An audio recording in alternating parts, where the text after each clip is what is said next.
Anangula, Chutala, Anangula, Ajutala, Anangula, Chutala, Unbari, Yingila. Unpari. I always wondered why we didn't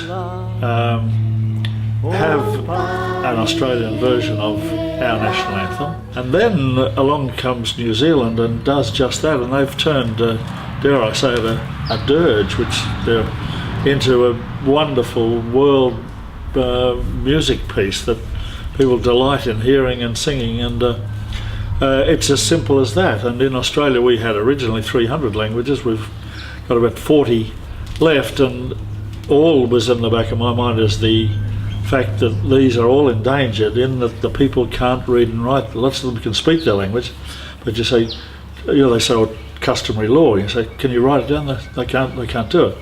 And until someone can create the body of scholarship around these existing languages, they're doomed. They'll be all gone in 40 years' time. My first step was to go to Alison Anderson, Nararula is her real name, and Nararula and I, one day on an aeroplane, we did the translation together of Advanced Australia Fair into Luritja, which she's fluent in, but I was able to keep it to the da da da dee da dum da dum. You've got to have syllable for syllable matching, and it's got to be authentic. Kapi puntu jara means water surrounds our land. Our land, home is girt by sea. I became aware that the official national anthem in Australia, prescribed by statute, is verses 1 and 2 of Peter McCormick's song Advance Australia Fair. Now I then developed the notion of presenting to Prime Minister and Cabinets, and I've done that, the notion that there be an optional way of doing the Australian national anthem, which is an Australian translation of verse 1 of Peter McCormick's, followed by Peter McCormick's verse 1 in English, and then that's an option. If people just want to do it in English, fine. Archie Roach said, I've never sung Advance Australia Fair. He said, and I'm a First Australian. He said, but I would do it in a First Australian language. And he said, I might even do it in English then.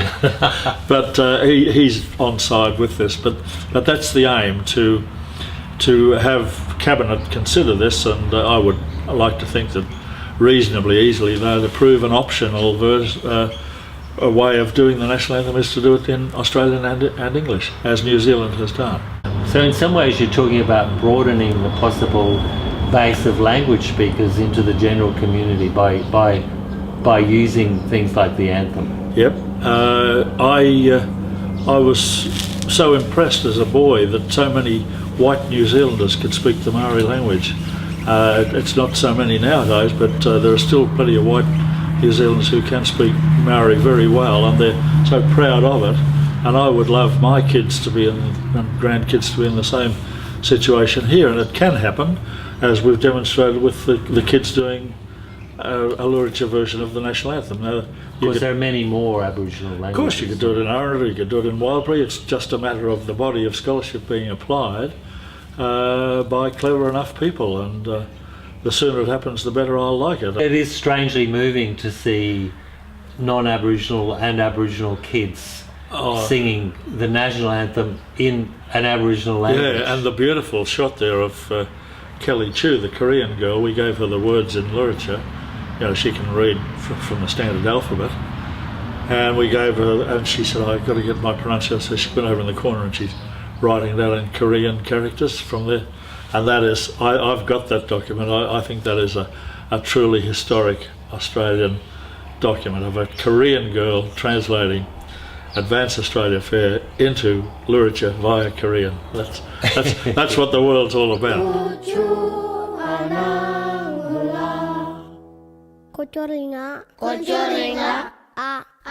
warala, Kochoringla awarala, Kochoringla awarala. Kocho, Australia. Kutja Australia. Kutja Australia.